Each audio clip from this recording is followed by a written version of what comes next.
بسم اللہ الرحمن الرحیم نحمدہ و نصلی علی رسولہ الکریم۔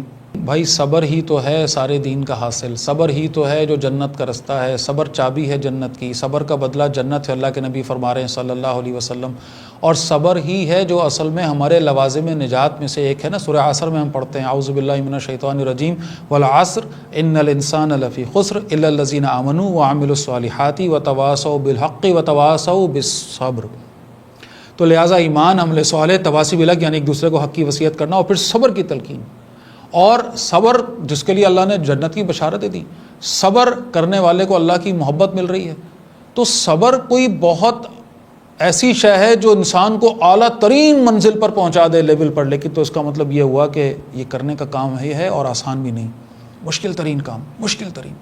اتنا اجر خامخواہ تو نہیں، اتنی بشارتیں بلا وجہ تو نہیں۔ یہ صبر انسان کی جان لے لیتا ہے، یہ صبر انسان کو اندر سے توڑ دیتا ہے، یہ انسان کو ہلا کر رکھ دیتا ہے۔ آپ کسی ڈبے میں پتھر رکھ کے زور سے ہلائیں تو وہ جو ایک کیفیت ڈیولپ ہوتی ہے، صبر کے مراحل سے گزرنا ایسا ہے جیسے ایک شخص کانٹوں کے اوپر چل رہا ہو۔ اب اس بات کو سمجھیے، ہمارے یہاں عموماً صبر سے مراد کیا ہوتی ہے کہ انسان رو دھو کر، چیخ پکار کر کے، تھک ہار کر بیٹھ جائے تو کہتے ہیں یہ صبر ہے۔ حالانکہ صبر تو کسی درجے میں کہہ لیجیے غم پر، مصیبتوں پر، جو بھی مصائب آ رہے ان پر اپنے آپ کو شکر گزاری کیفیت میں رکھنا، شکوہ نہ کرنا اپنی جگہ ایک صبر ہے، بڑا امپورٹنٹ صبر ہے۔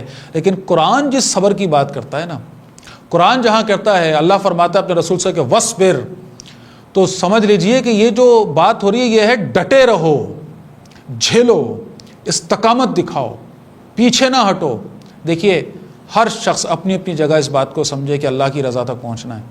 باپ ہے یا ماں ہے یا شوہر ہے یا بیوی ہے یا بیٹا ہے یا بیٹی ہے یا بھائی ہے یا بہن ہے، یا جو بھی آپ رشتوں کی بات ہم کر رہے ہیں، گھر کی ہم بات کر رہے ہیں، ہر شخص اس بات کو سمجھے میں جس رول میں بھی ہوں، بطور بھائی ہوں، بطور بہن ہوں، بطور بیوی ہوں، بطور باپ ہوں، جو بھی ہوں، مجھے اللہ کی رضا پانی ہے اس رول کو ادا کر کے۔ یہ میرا اسکرپٹ ہے، یہ میرا کردار ہے، مجھے اس کو اس طرح ادا کرنا ہے کہ مجھے کیا مل جائے؟ اللہ کی رضا مل جائے۔ اللہ کی رضا مجھے مل جائے تو میں کامیاب، چاہے میرے رشتہ دار مجھ سے خوش ہوں نہ ہوں، چاہے میں اپنے گھروں کے اندر جو پانا چاہتا ہوں پاؤں نہ پاؤں، اگر اللہ مجھ سے خوش ہے تو الحمدللہ میں کامیاب، اور اگر اللہ مجھ سے ناراض تو میں ناکام۔ اب اللہ کی رضا کو پانے کے لیے بہت کچھ جھیلنا پڑے گا، کڑوی کسیلی سننی پڑیں گی، لوگوں کی طرف سے آنے والے ظلم کو بھی بہرحال ایک اسٹریٹجی کے ساتھ جھیلنا پڑے گا، اچھائی سے برائی کو بدلنا پڑے گا۔ ادفع باللتی ہی احسن، اللہ فرما رہے قرآن حکیم میں، کیا کرو؟ تمہارے ساتھ کوئی برا کر رہا ہے تم اس کے ساتھ کیا کرو؟ اچھا کرو۔ اور کیا ہی بات فرمائی کہ اگر تم ایسا کرو گے تو تم دیکھو گے کہ وہ جو تمہارا دشمن تھا وہ تمہارا جگری دوست بن گیا۔ الحمدللہ، یہ پیار محبت اللہ فرما رہا ہے، اللہ بتا رہا ہے قرآن میں، اور ہم اس کو اگر نہ مانیں تو بھائی یہ ہے صبر، یہ ہے جھیلنا، ڈٹے رہنا، سامنے والے کی بات سننا، کوئی بات نہیں، ابھی غصے میں ہے بعد میں بات کرتے ہیں۔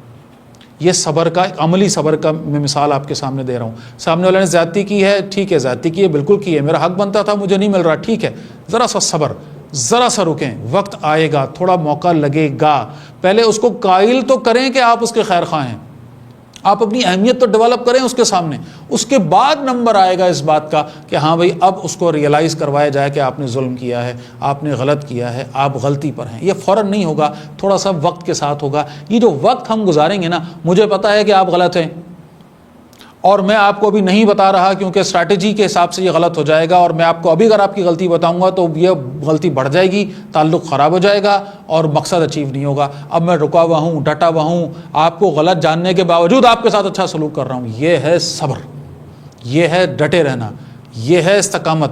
یہیں سے صلہ رحمی کی راہیں کھلتی ہیں، یہیں سے جنت کی راہیں کھلتی ہیں۔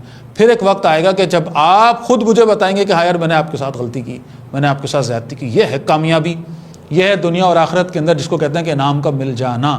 اللہ تعالیٰ مجھے اور آپ کو اس بات کی سمجھ عطا فرمائے۔ گھروں کے اندر صبر کے بغیر جنتی گھرانہ نہیں بن سکتا، صبر لازمی، یہ راستہ ہی صبر کے اوپر چلنے کا ہے بھائی، اگر تو ہم چاہتے ہیں کہ ہم اپنے گھر والوں کے ساتھ جنت میں جائیں۔ اب دیکھیں یہاں پر ایک اور بڑی نقطہ آپ کے سامنے رکھوں، دیکھیں کہ دو چیزیں عموماً ہم صبر اور شکر کو ساتھ رکھتے ہیں نا، تو اصل میں صبر کیا ہے؟ اصل میں صبر یہ ہے کہ انسان ہر چیز پر شکر گزار ہو جائے۔ یہ اہمیت بتی آپ اس طرح سمجھیں کہ یہ ایک ہی سکے کے دو رخ ہیں۔ اصل صبر کیا ہے کہ انسان اس بات کو ریئلائز کرے کہ اس کو جو نہیں ملا ہے نا، اس کے نہ ملنے میں ہی اس کی خیر تھی، اس کی بھلائی تھی۔ یہ بڑی امپورٹنٹ بات ہے. وہ ایک دفعہ توکل پر بات ہو رہی تھی, تھوڑا موضوع تو الگ سے لیکن بڑا ریلیونٹ ہے, اس لیے میں اس کے ساتھ رکھ رہا ہوں کہ ایک صاحب نے کہا جی میں تو بائک لاک کر کے آیا تھا, پھر بھی چوری ہو گئی, اور حدیث میں اللہ کے نبی کہتے ہیں کہ اپنا اونٹ کا پیر باندھو اور پھر اللہ پہ توکل کرو, اور بس ختم ہو گیا. تو میں تو اونٹ کا پیر یعنی باندھ کے آیا, بائک لاک کر کے آیا, اور پھر بھی وہ چوری ہو گئی, توکل بھی میرا پورا اللہ پہ تھا. میں نے کہا سر توکل آپ کا تھا یا نہیں تھا یہ تو ایک علیحدہ ڈبیٹ ہے, ٹھیک ہے میں مان لیتا ہوں. اگلی بات یہ ہے توکل کا مطلب کیا ہے, اس کو سمجھیے. وہ یہ ہے کہ آپ نے اونٹ کا پیر باندھ دیا, آپ نے اپنی بائک لاک کر دی, ٹھیک ہے, آپ نے اللہ پہ توکل کر لیا. توکل کیا ہے؟ توکل یہ نہیں ہے کہ اب میری بائک چوری ہی نہیں ہوگی. یہ مطلب کا توکل جو ہے نا, یہ توکل نہیں ہے سر. توکل یہ ہے کہ اب اگر میری بائک چوری ہوتی ہے تو اسی میں میرے لیے خیر ہے, اللہ کے اسی فیصلے میں میرے لیے بہتری ہے. تو یہ ہے اصل میں جو میں عرض کر رہا ہوں کہ صبر اصل میں کیا ہے. صبر کی خوبصورتی شکر ہے, کہ انسان کے ساتھ برا ہو جائے بولے یا اللہ تیرا شکر ہے الحمدللہ. ایک صاحب کے بچے دنیا سے چلے گئے اور ان سے پوچھا کسی نے کہ بھائی کیا ہوا, کہتے ہیں الحمدللہ میرا بچہ جنت میں ہے. سبحان اللہ. یعنی وہ یہ نہیں کہ یار یہ ہو گیا اور ویسا ہو گیا اور بڑا دکھ ہے, بڑا افسوس ہے اور ایسا ہے اور ویسا ہے. الحمدللہ بھائی میں بطور باپ کیا چاہتا ہوں, میرے بچے کہاں جائیں؟ جنت میں جائیں. اللہ نے اس کو بغیر کسی امتحان کے, بغیر کسی مصیبت کے, بغیر کسی مصائب کے, دنیا کی ٹھوکروں سے بچا کر ڈائریکٹ جنت میں پہنچا دیا, تو وہیں تو پہنچنا تھا. الحمدللہ. تو بات سمجھنے کی ہے. تو صبر کی خوبصورتی شکر ہے. شکر کریں, ریئلائز کریں اللہ نے جو کچھ دیا ہے اس کی قدر کریں. ہر اپنے رشتے کی قدر کریں. یہ نہ ہوتے تو پتہ چلتا کہ ان کی اہمیت کیا ہے. تو یہ قدر کریں گے, شکر گزاری کے جذبات آئیں گے, خود بخود صبر کی منازل طے ہوں گی انشاءاللہ.